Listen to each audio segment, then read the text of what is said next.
नमस्कार दोस्तों, जैसा कि मैंने पिछली वीडियो में एक छोटा सा इंट्रोडक्शन दिया था भगवत गीता के बारे में। आज मैं आपको गीता के बारे में बात करने से पहले मैं महाभारत के कुछ किरदारों के बारे में आपको बताना चाहता हूँ। ये किरदार हमारे ही जैसे लोगों का एक आईना है, हमारे मन का ही आईना है।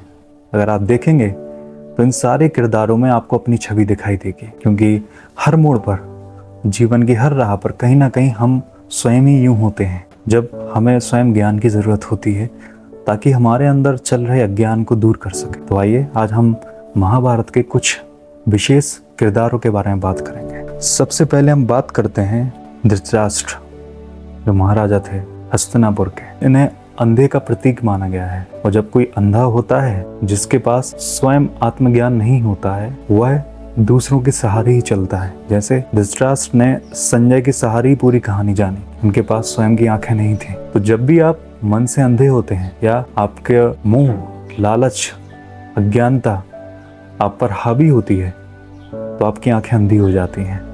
जब आपकी अंधी होती हैं आंखें तो आप सारे साम्राज्य या आपके मन में जो सारा साम्राज्य पूरा विनाश की ओर चला जाता है। इसलिए कहते हैं कि हमें स्वयं की आंखें रखनी चाहिए। और जब आप राजा होते हैं तो आपको मोह, लालच, ईर्ष्या इन सब का त्याग करना होता है, जो अज्ञान का प्रतीक है। और जब आप ऐसा नहीं करते हैं, आपको अपना परिवार नहीं देखना होता है, आपके लिए पूरा संसार ही आपका परिवार होता है। परंतु आज के समय में देखें तो हमारे राजा लोग पहले घर को भरते हैं, फिर देखते हैं कि कुछ बचता है तो फिर हम दुनिया को समझते हैं या दुनिया के लिए काम करते हैं। ऐसे लोग स्वयं तो परेशान रहते हैं, साथ ही साथ पूरे देश को भी डुबा डालते हैं। तो ऐसे ना बने। अब हम बात करते हैं द्रौपदी की। द्रौपदी एक पूरे समाज का एक प्रतीक है कि जब भी स्त्री के साथ कुछ गलत व्यवहार होगा या इस समाज जब भी इस हद तक गिर जाएगा कि वो तिरस्कार या अपमान करने लगे, तो समझना कि समाज के विनाश का समय आ गया है। हम लोग जैसे लक्ष्मी देवी इन सब का रूप कहते हैं, परंतु स्त्रियों के साथ पहले बहुत ही गलत व्यवहार, बहुत ही तिरस्कार और बहुत ही अपमान होता रहा है। अब बाहर कितना भी लक्ष्मी और देवी इनको कहने को, लक्ष्मी और देवी नहीं कहना है, इनको स्त्री ही कहना है। इनको इंसान के रूप में ही समझना है, पर मन से इनका आदर सम्मान करना है, बाहरी दिखावा नहीं करना है आपको। फिर हम बात करते हैं कुंती के बारे में। एक ऐसी माँ है जो अपने पुत्रों को बताती हैं कि आप धर्म पे ही चलें, आप सत्य के रास्ते चलें, आप सही चीज़ का ही साथ दें।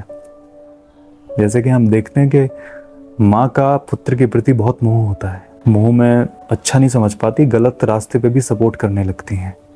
परंतु आपको गलत जगह पे सपोर्ट नहीं करना है, आपको अपने पुत्रों को सही राह दिखानी है। उनको कहना है जहाँ कभी भी आसपास आपके गलत हो तो खिलाफ आवाज़ उठाना ही आपका काम है। यही पुत्र का एक असली कर्तव्य होता है। और दूसरी बात, कुंती ने जब अर्जुन शादी करके आए थे, विवाह किया था, द्रौपदी को बिना देखे ही उन्होंने कहा कि अब तुम जो भी चीज़ लाए हो उसको आपस में बांट लो। इसमें हमें सीख मिलती है कि हमें कभी भी बिना देखे, बिना समझे किसी भी बात का फैसला नहीं लेना चाहिए। स्त्री कोई वस्तु नहीं है जिसे आप 5 लोगों में बांट दें। आप खुद ही समझें कि आप व्यवहारिक जीवन में, आप प्रैक्टिकली, क्या ये पॉसिबल है कि किसी घर की एक पत्नी को आपस अपने भाइयों में बांट लिया जाए? नहीं। अगर उन्होंने ये कह भी दिया था कि तुम आपस में बांट लो, तो जब देखा था तब उन्हें अपने शब्द वापस ले लेने चाहिए थे। तो ये बहुत ही गलत बात थी। फिर हम समझते हैं भीष्म, जिन्होंने भीष्म प्रतिज्ञा ली थी, जो वचनबद्ध थे सिंहासन के लिए। हमें ये किरदार सिखाता है कि हमें भी कभी भी अपने सिद्धांत को इतना बड़ा नहीं बनाना चाहिए कि समाज को उसका अहित होना लगे, या समाज उससे नीच स्तर गिरने लगे, या समाज को उससे हानि हो।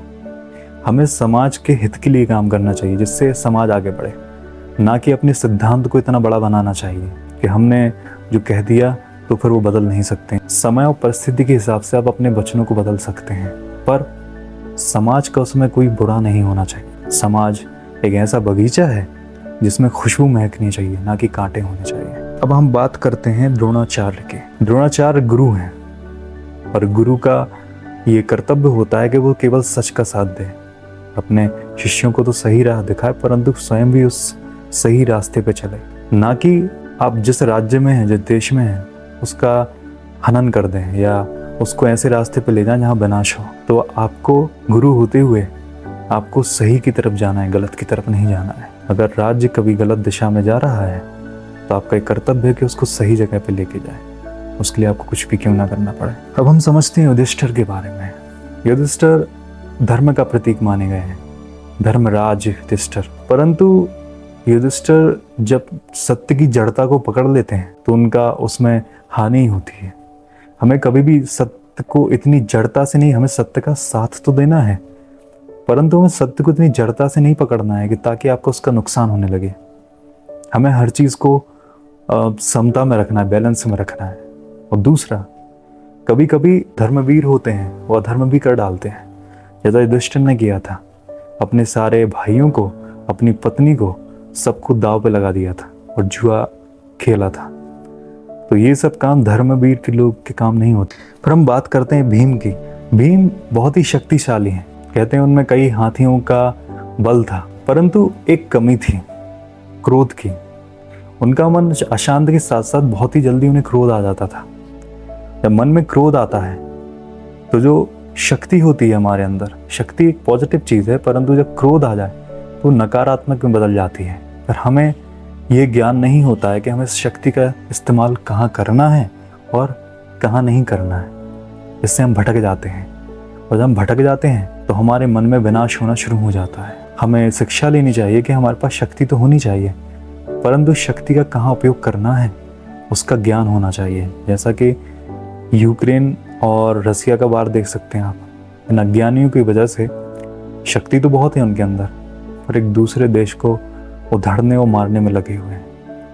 तो हमें इस चीज़ से बचना है।